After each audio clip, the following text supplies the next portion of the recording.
हमनी के संस्कृति, हमनी के संस्कार सदा रहे हमनी के साथ। भारत के महान ग्रंथ और काव्य सब के संपूर्ण संकलन सब्सक्राइब करें तिलक।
जरासंध के बार बार मथुरा पर आक्रमण करे से प्रजा के बड़ा कष्ट होखे लागल।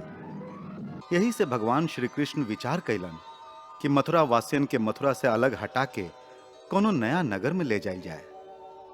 उद्देव शिल्पी विश्वकर्मा के बुला के अपना खातिर एगो नया और भव्य नगर के निर्माण करे के आज्ञा दिलन। अब हम मथुरा छोड़ के कहीं और जाल चाहत हैं। वहां आप हमरा खातिर एगो ऐसा नगरी के निर्माण करें जहां सब सुख और शांति से रह सके। विश्वकर्मा शक्ति माता के सहायता लेके एगो बड़ा सुंदर नगर के निर्माण कैलन।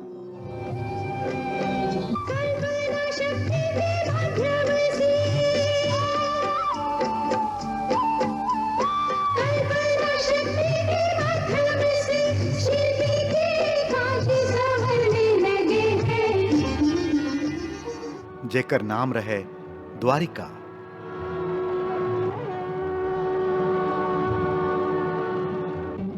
द्वारिका पहुंचे के पहले भगवान श्री कृष्ण ऐसन लीला कैलन कि जरासंध और उनकर साथी यह सोचत रहलन कि कृष्ण और बलराम दोनों गोमांतक पहाड़ के आग में जर के भस्म हो गईलन।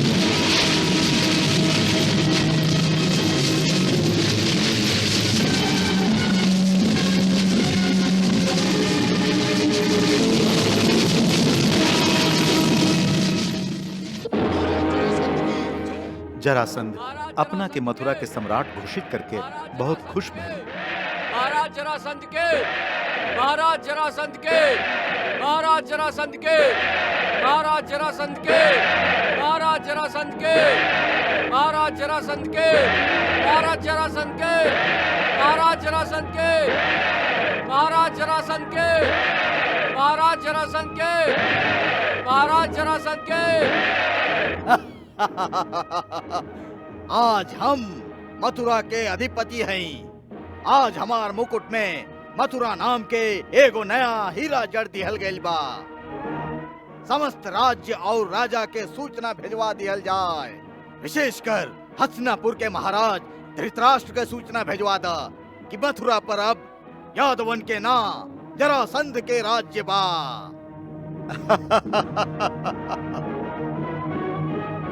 हम सुन ले हैं कि वो कृष्ण के तथा कथित चमत्कार से डरा के हस्तिनापुर के युवराज पद अपन बेटा दुर्योधन के ना देहलन, बल्कि भीष्म और द्रोण आदि के जोर देहला पर पांडु पुत्र युधिष्ठिर के हस्तिनापुर के युवराज घोषित कल चाहताड़न। जा उनका सूचना दे दा कि कृष्ण आग में जर के मर गईल हा। अब कृष्ण से डराए के जरूरत नहीं के। अब चाहस त केहू से डरे ले बिना अपन बेटा दुर्योधन के युवराज बना देस। वही सुन के अति प्रसन्न हुई हैं। प्रसन्न तो अवश्य हुई हैं, बाकी का महाराज शल्य हो सकेला कि वो अपन निर्णय ना बदलस। काहे? उनकर सभा में भीष्म पितामह और द्रोणाचार्य जैसन महारथी बैठल बाड़न। वो ऐसा अन्याय करे के अनुमति ना दी है। वो अनुमति देव वाला होत के हवन, वो उनकर सेवक हवन, स्वामी ना। बाकी वो बहुत शक्तिशाली बाड़न सम्राट। ऐसने शक्तिशाली होइतन त खुद राजा ना बन जैतन। महाराज शल्य के दूसरा के टुकड़ा पर पलेला, दूसरा के राजा बान के ओकर अन्न खाला, ओकरा अंदर के वीरता, ओकर मनोबल अंदर से खोखला हो जाला। जे दूसरा के अन्न पर जिएला, ओकरा अंदर के आत्म सम्मान के भावना मर जाला। धीरे धीरे वो अपमान सहे के आदि हो जाला। उनका से डराए के आवश्यकता नहीं थे महाराज शल्य। धृतराष्ट्र से कहा कि यदि उनका आवश्यकता होखे तो हम उनका सहायता करे खातिर तैयार हैं। उनका आज ही शुभ समाचार दा कि कृष्ण आग में जर के मर गईल है, वो जीवित नहीं थे।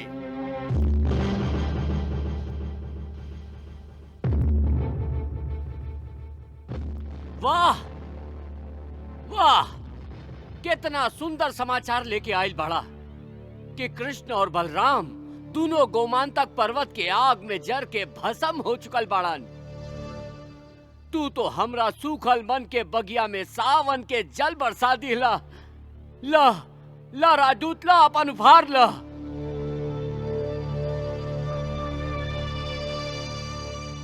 राजदूत, अगर तू हमारे एगो काम और कर दा तब तोहरा के जानी। आज्ञा दी। कुछ ऐसा नाटक करा कि समाचार कोनो तरह विदुर और पितामह भीष्म के पास पहुंच जाए। बस ना, ये झूठा, ये असंभव बा। जरूर असंभव बा, बाकी लेकिन का श्री कृष्ण ऐसे मर ना सकेलन। इत सत्य बा। बाकी वो आग में जर के मरलन ना त गईलन कहां? उनकर जीवित होके के कोनो प्रमाण अभी तक हमरा लगे नहीं खे। सत्य कोनो सबूत के सहारे ना जिए, ओकरा कोनो प्रमाण की आवश्यकता ना होखे विदुर। और सत्य उहा जे हमार माई गंगा हमरा से कहले रही कि श्री कृष्ण स्वयं पर ब्रह्म भगवान हवन। यही से हम कबो ना मान सकी कि भगवान की मृत्यु हो गई बा। और हाँ, तोहरे गुप्तचरन के तो इतना बड़ा जाल फैलल बा, ओकर का लाभ? ओकरा से कोनो सूचना ना मिलल? मिलल, सूचना मिलल, बाकी अधूरा सूचना रहे। का सूचना रहे? सूचना मिलल रहे कि मथुरा में डुगडुगी पिटवा के ये घोषणा करवावल गई रहे कि कृष्ण कोनो नया नगर के निर्माण कैलन हा। वो यादवन के लेके वहां जाता रहन। बाकी वो नगर कौन हा, कहवा बा, एकर सूचना अभी तक नहीं मिलल। हमार गुप्तचर दूर दूर तक कोनो ऐसा नगर के खोज में लागल बड़न जे नया बनावल गईल होखे।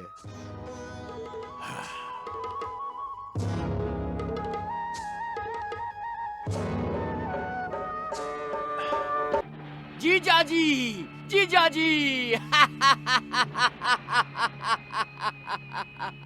जीजाजी, मथुरा में सब कुछ खत्म हो गईल बा।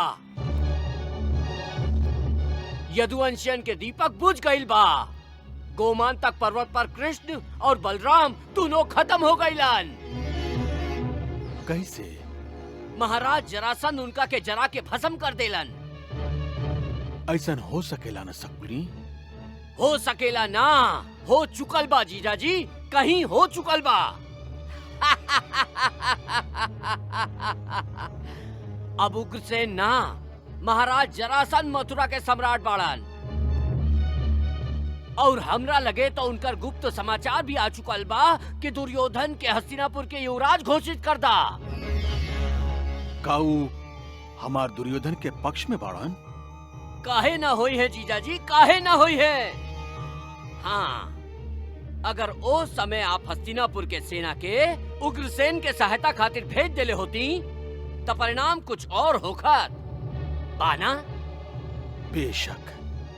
तब फिर आपके सामने कौन बाधा बा? केकरा से डरा रहल हैं आप? अब तक कुंती के सहायता करे वाला भी केहू ना रहल। जीजाजी, अब दुर्योधन के युवराज होके में अतना विलंब काहे? अतना विलंब काहे? शकुनी, का तू पितामह और विदुर के एकरा पक्ष में समझा ताड़ा? ना, हम उनका के एकरा पक्ष में नहीं खी मानत। बाकी राजा तो आप हैं, आप अपन कोनो निर्णय काहे नहीं की दे जीजाजी? हम जे चाहत हैं ई तू हो जानते बाड़ा। बाकी पितामह और विदुर केकर बात करत हैं जीजाजी? आप केकर बात करत हैं?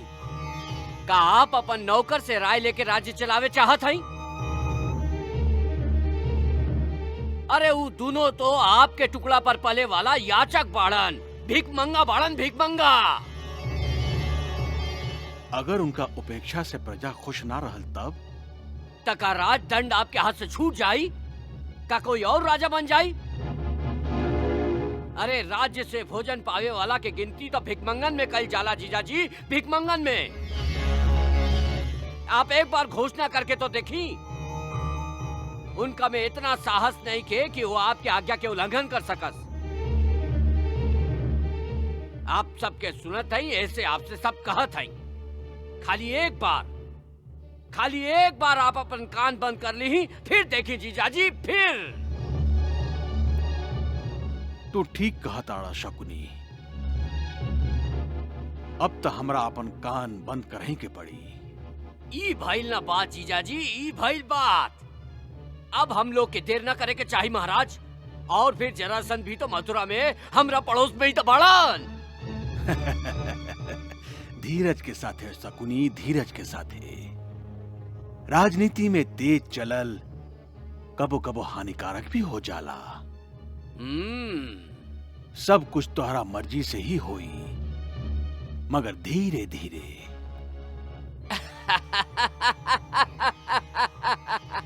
आप ठीक कहते हैं जीजाजी, सब कुछ होई, बाकी धीरे धीरे। हाँ, धीरे धीरे।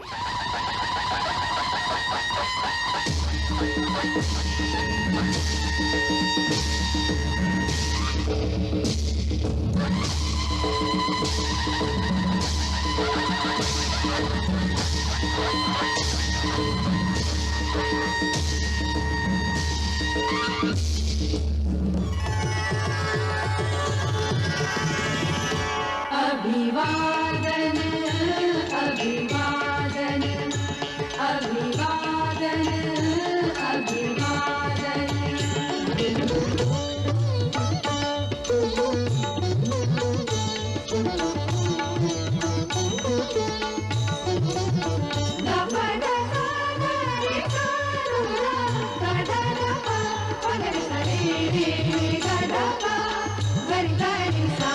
अभिवादन अभिवादन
अभिवादन अभिवादन अभिवादन अभिवादन।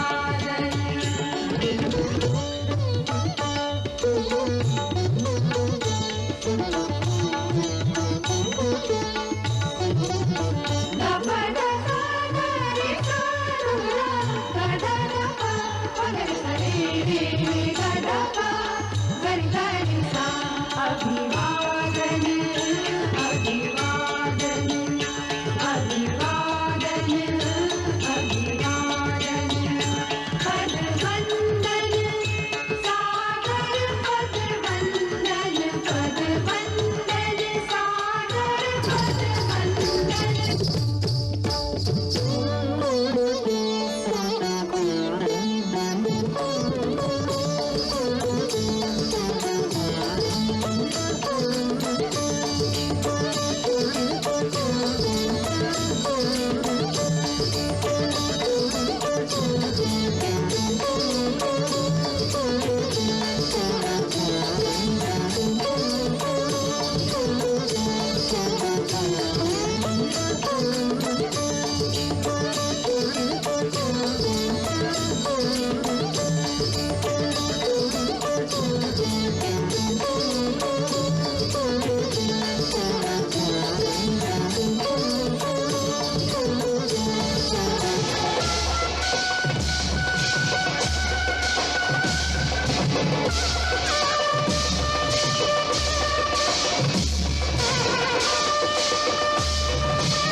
चंद्रवंश को नमन हमारा,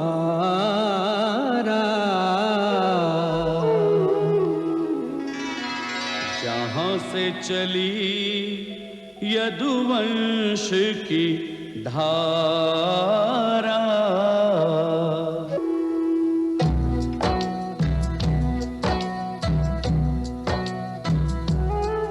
हम चारण जन श्री कृष्ण चंद्र की वंशावली बखान करे। संक्षेप में प्रभु के पूर्वजों की गरिमा का गुणगान करे। हम चारण जन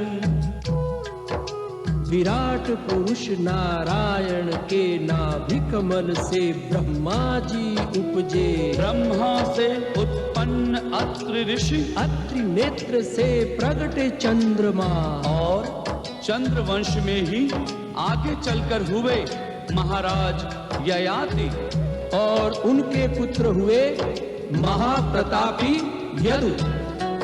यदु के कारण यह कुल यदुवंश कहाए। यदुवंश की गौरव गाथा कहीं न जाए। श्री शूरसेन वसुदेव इसी के जाए। वसुदेव देव की कारण कौन चुकाए। वे धन्य धन्य है, वे धन्य धन्य जिनके घर आकर जन्म ग्रहण भगवान करे। हम चारण जन श्री कृष्ण चंद्र की वंशावली बखान करे। हम चारण जन देहु कृपा करी एहि असीसा। चरण शरण राखहु जगदीसा।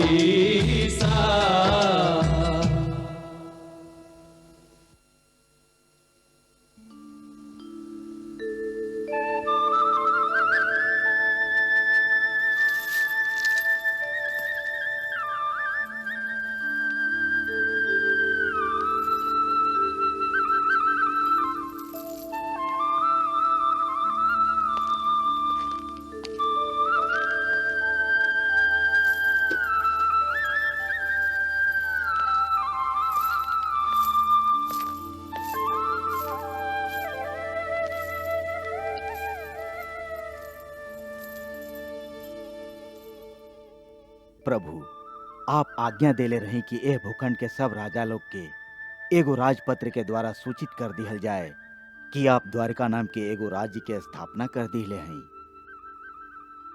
ताकि मथुरा से आपके एह तरह अचानक अदृश्य हो जाए से आपके जे मित्र या भक्त जन आपके बारे में चिंता करत हुई हैं, वो सब आश्वस्त हो जास कि आप दोनों द्वारका में सकुशल विद्यमान हैं। आपके मंत्री लोग के ओरी से हम ही सूचना पत्र आपके अवलोकनार्थ सेवा में प्रस्तुत करे के आज्ञा चाहत हैं। आज्ञा बा।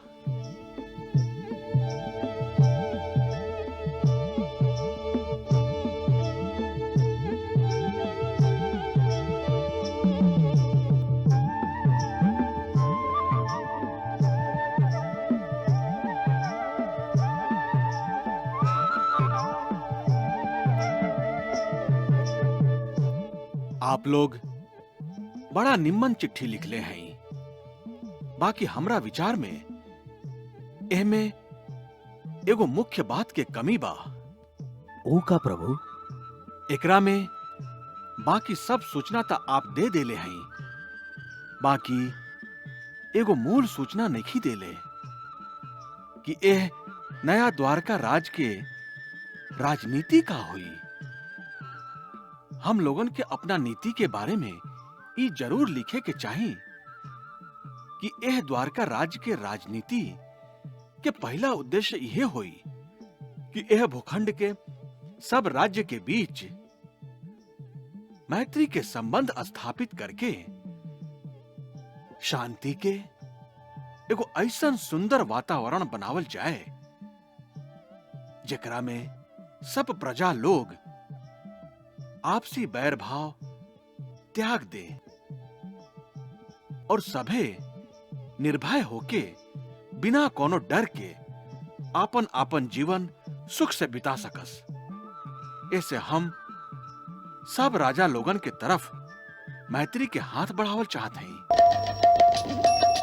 हरे कृष्णा कृष्ण कृष्ण हरे हरे, श्री कृष्ण चरितम् गुणानुवादं तत्प्रेरणा अहं करोमि। मम भावगीतं हृदयस्य प्रीतं त्वत्पद्मपादे समर्पयामि। हरे राम राम राम हरे हरे, हरे कृष्ण कृष्ण कृष्ण हरे हरे। कृष्ण